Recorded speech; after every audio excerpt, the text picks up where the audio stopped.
안녕하세요. 청담 LU학원 대표 임준입니다. 오늘은 여러분에게 아주대학교를 들고 왔어요. 미국 고등학교에서 졸업한 학생이 우리나라 대학교를 지원할 때 스템 쪽에 전공자다라고 할 경우에는 굳이 인서울대학만을 고집할 필요는 없습니다. 제가 20개의 훌륭한 대학들을 뽑아봤는데요. 그 중에는 상당히 많은 대학들이 지역에 있었어요. 그 중에 하나가 아주대학입니다.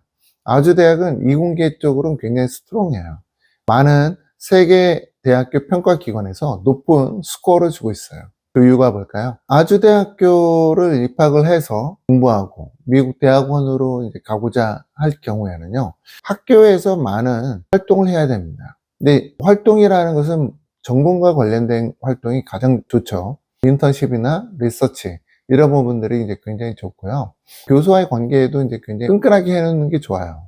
그리고 학부 연구생을 꼭 하길 바랍니다. 학부 연구생은 보통 이제 3학년 때 하실 수가 있는데, 학부 연구생 신청해서 대학원생들과 같이 연구, 리서치 또는 프로젝트 이런 부분들을 같이 진행한다 그러면은 그 내용 자체가 미국 대학원 들어가기에 굉장히 좋은 거예요. 아주대학교 어떻게 하면 들어갈 수 있는지 지금 화면 보도록 하겠습니다.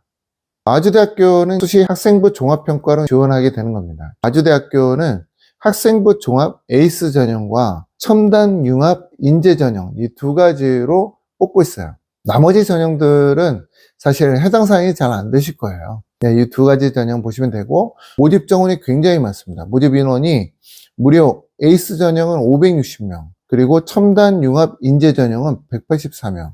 많은 편이죠. 이 전형들은 공통적인 게 1단계의 서류평가로 3배수를 뽑아요. 3배수를 뽑는다는 것은 예를 들어서 에이스 전형 같은 경우 560명 모집을 하고 있기 때문에 3배수인 대략 1680명 정도를 뽑는 거고요. 나머지 지원하는 학생들은 미안하지만 다음에 보자 뭐 이러면서 이제 끝나는 거죠. 학생부 종합전형인 첨단 융합전형도 마찬가지로 3배수를 뽑습니다. 1단계에서. 그리고 2단계에서는 1단계 점수가 70% 반영이 돼요. 그리고 면접 30% 이런 식으로 진행되는데, 해외에 있는 학생들은 매우 유리하죠. 왜냐? 서류평가 3배수로 뽑기 때문에 서류가 굉장히 잘 나올 거 아니에요. 해외 학생들은. 우리나라 고등학교는 상대평가지만은 미국 고등학교는 절대평가입니다. 그래서 대부분 학생들이 A를 받을 수 있다라고 하는 내용이에요. 그거 생각하면 굉장히 들어가기 쉽다니까요.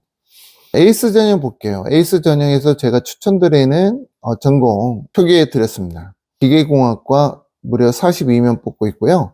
산업공학과 23명, 화학공학과 17명, 환경안전공학과 13명, 그리고 첨단 ICT 융합대학은 전자공학과 32명, 그리고 소프트웨어 융합학과는 소프트웨어학과 16명, 사이버 보안학과 15명. 사이버 시큐리티 같은 경우에는 미국에서 지금 연구하는 프로젝트들이 많아요. 그래서 저는 추천할 수 있을 것 같아요. 향후에 양자 컴퓨터, 또 양자 암호학 이런 부분들이 우리나라에도 필요한 부분이고요. 미국에서는 대학에서도 공부하고 있는 주제이기도 한데 전 세계적으로 많이 공부하지 않기 때문에 사실 지금 학생들이 사이버 보안학과 이런 분을 졸업하고 미국으로 양자 암호학 공부하러 간다. 좋다고 봐요. 에이스 전형 방법은 위에 말씀드린 대로 서류평가 100%고요. 1단계 3배수를 뽑습니다. 2단계에서 1단계 성적 70% 반영하고요. 면접 30%예요. 면접이 꽤 큰 부분이기도 합니다. 어떤 평가를 하는지 서류평가에 대해서 공개가 되어 있는데요. 학업적인 역량이죠. 이게 무려 37% 반영하고 있고, 그리고 진로 역량 35%입니다. 그리고 공동체 역량 28%예요. 학업적 역량을 이제 키운다라고 하는 것은 고등학교 내신 성적이잖아요. 이건 미국 학생들이 절대적으로 유리할 것 같고, 진로 역량 같은 경우에는 10학년부터는 자기가 어떤 전공을 할 건지 거기에 맞춰서 교과 선택이 되어 있어야 된다라고 말씀드려요. 그리고 공동체 역량은 이제 봉사활동 부분이 커요. 그래서 학교 내에서 봉사활동을 잘 잡고 해야 된다라고 하는 부분이고요. 2단계에서 면접평가 30%인데, 이것은 이제 2명 이상의 면접관이 지원자 1명을 이제 평가하는 방식입니다. 서류 신뢰도가 80%예요. 이거를 너가 했는지, 물어보면 알잖아요. 물어보고 그 다음에 어떤 결과를 가졌는지, 자기가 정말 했는지 안 했는지 이런 부분에 대해서 이제 체크하는 부분이고요. 의사소통 능력, 태도도 함께 보고 있다라고 하는 내용입니다. 에이스 전형은 이렇게 끝내고요. 첨단 융합 인재 전형 모집 정원을 볼게요. 모집 정원 184명에서 추천드리는 전공은 공학대학은 첨단 소재공학과, 응용화학과 36명, 17명이에요. 첨단 ICT 융합대학은 지능형 반도체공학과 10명, 미래 모빌리티 공학과 42명, 소프트웨어 융합대학은 소프트웨어학과 30명, 그리고 자연대학에서 보면은 첨단 바이오 융합대학 32명. 그러니까 사실 융합 인재 전형을 보게 되면은 좀 더 보내고 싶은 그런 정보들이 좀 더 많이 보이는 것 같긴 해요. 비율적으로 보면. 전형 방법 아까 에이스 전형이랑 똑같아요. 1단계 서류 100%, 3배수 뽑고 2단계로 넘겨서 2단계에서 서류 70% 반영, 면접 30% 반영 똑같습니다. 다만 이제 서류 평가하는 방법이 좀 달라요.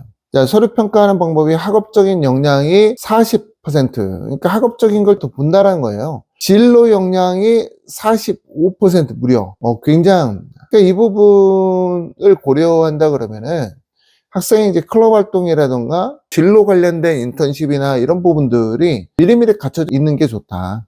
반대로 이제 공동체 역량, 봉사활동이나 이런 부분 좀 적게 보죠. 그리고 이제 면접 부분을 말씀드리게 되면 학업 역량, 그리고 진로 역량, 공동체 역량 이런 부분들을 봐요. 예시 질문 보면은 땡땡 가서 땡땡 실험을 했는데 이 실험의 원리와 과정에 대해서 설명해 주세요. 그러니까 자기가 하지 않은 부분들은 대답하기 어려운 내용입니다. 땡땡 동아리에서 신문을 제작한 경험이 있는데 본인의 구체적인 역할에 대해서 설명해 주세요. 정말 자기가 하지 않으면은 이런 부분에 대해서 진실성 있는 답변이 아닐 경우에는 느낌이 오죠. 면접관한테. 그래서 자기가 이런 부분들을 미리미리 해야 된다라는 말씀 드려요. 봉사활동도 마찬가지입니다. 국외고 출신자가 준비해야 될 서류가 있어요. 해외 발급 서류는 아포스티유 또는 영상 확인 받아서 제출해야 되고, 졸업증명서, 그리고 성적증명서, 그리고 생계부 대처서식 한 부 이렇게 되어 있습니다. 학교 생활기록부 대처서식 보게 되면요, 다른 학교들은 비슷해요. 말씀드리지만 활동명, 활동기관, 활동내용, 그리고 발행기관 이렇게 적게끔 되어 있는데요, 여기에서 주의해야 될 부분은 학교 외에서 활동한 부분들에 대해서 도장이 있으면 외부 활동도 오케이 해준다 라고 하는 대학도 있는 반면에 우린 절대로 안 된다 뭐 이런 곳도 있어요. 그래서 이 부분에 대해서는 사실 저와 함께 어느 대학을 지원할 건지에 따라서 맞춤으로 저희가 진행을 도와드릴 것 같고요. 이 부분 또는 다른 대학에 대해서 궁금하신 부분들은 위 전화번호로 전화 주셔서 저와 같이 유료 상담하시면 좋을 것 같습니다. 자, 오늘은 이렇게 제가 아주대학에 대해서 안내해 드렸고요. 다음은 또 다른 대학으로 여러분 앞에 서도록 하겠습니다. 감사합니다.